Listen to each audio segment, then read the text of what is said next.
भगवान शिव का घर माने जाने वाले कैलाश पर्वत के दर्शन अब भारत से ही हो सकेंगे। इसके लिए आप चीन के कब्जे वाली तिब्बत जाने की ज़रूरत नहीं होगी। उत्तराखंड के पिथौरागढ़ जिले की 18,000 फीट ऊंची लिपू लेक पहाड़ियों से कैलाश पर्वत साफ दिखाई देता है। यहाँ से पर्वत की हवाई दूरी 50 किलोमीटर है। इस नए दर्शन मार्ग को स्थानीय ग्रामीणों ने तलाशा है। ग्रामीणों की सूचना पर पहुंची अफसरों और वैज्ञानिकों की टीम ने रोड मैप, लोगों के ठहरने की व्यवस्था, दर्शन के पॉइंट्स तक जाने का रूट सहित अन्य व्यवस्थाएं के लिए सर्वे किया। ये अपनी रिपोर्ट पर्यटन मंत्री को सौंपेंगे। इसके बाद इस नए दर्शन पॉइंट का काम शुरू हो जाएगा।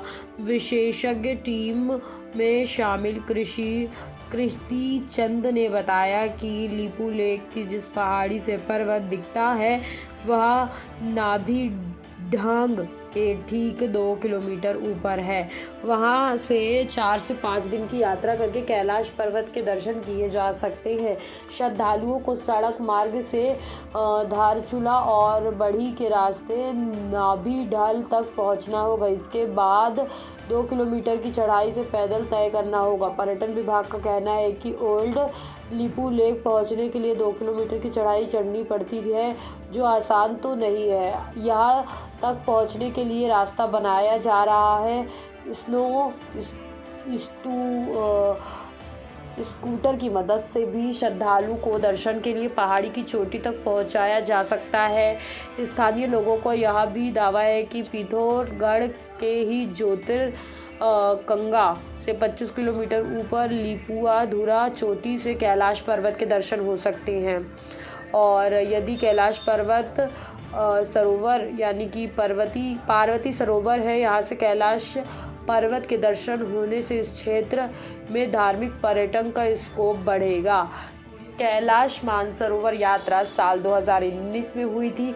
उसके बाद पहले कोरोना के कारण फिर भारी बर्फबारी की वजह से यात्रा रोक दी गई। कैलाश यात्रा 3 अलग अलग राजमार्ग से होती है। पहला लिपू लेक उत्तराखंड, दूसरा नाथू सिक्किम, तीसरा काठमांडू। इन तीनों स्थानों पर कम से कम 14 और अधिकतम 21 दिन तक का समय लगता है। 2019 में 31,000 भारतीय यात्रा पर गए थे।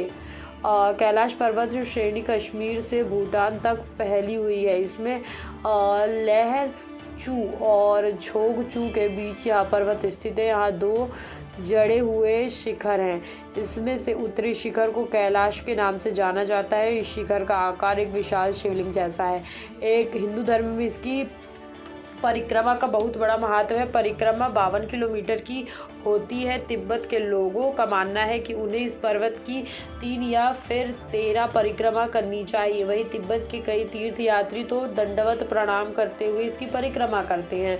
उनका मानना है कि एक परिक्रमा से एक जन्म के पाप दूर हो सकते हैं, जबकि 10 परिक्रमा से कई अवतारों के पाप मिट जाते हैं। जो 108 परिक्रमा पूरी कर लेता है तो उसे जन्म और मृत्यु से मुक्ति मिल जाती है।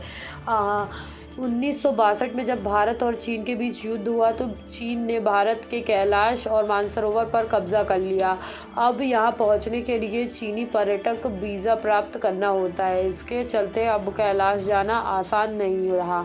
ITBP के जवान और चीनी सैनिक के 50 तरह के चेकिंग के बाद मानसरोवर पहुंचा जा सकता है। कैलाश मानसरोवर यात्रा 2 से 3 सप्ताह तक चलती है।